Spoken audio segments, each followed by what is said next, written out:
Đây là vai, này đây là vóc, này đây là những đóa hoa. Hãy sang dưới đây nằm trong một vai cả một vườn hoa nhi. Đầu vui cùng gió, đầu vui cùng lá, đầu vui cùng những nắng cao. Đôi mắt anh lên niềm hạnh phúc xuân thì em có muốn luôn là được phi nước cao hay chân châu hôn cử chỉ.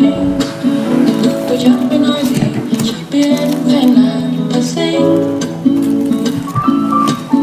Trời màu xanh xanh mây nắng trong lành, làm mặc vai tia hoa trắng lành, làm cho mắt môi đẹp tươi, làm sao duyên tâm hôn tới mây hoa như gì.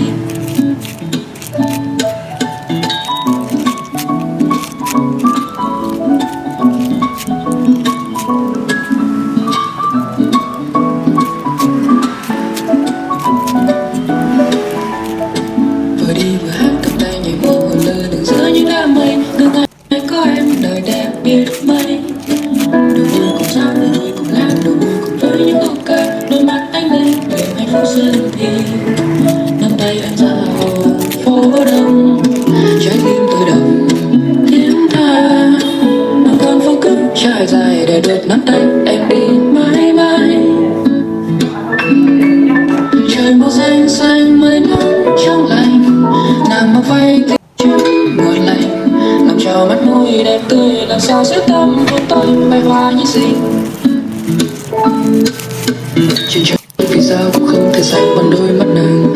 Dưới đất hàng triệu con người như tôi chỉ muốn một mình em thôi. Tại sao mọi thứ lại ra thế này, khi mà được ta đây trời đất như cuồng quay. Anh thích gì và em muốn gì cứ nói đi rồi tôi sẽ chiều để em được vui. Tôi sẽ làm cười nhẹ em vì em thương rất xinh đẹp. Trời màu xanh xanh mây nắng trong lành, nàng mặc váy tia hoa trắng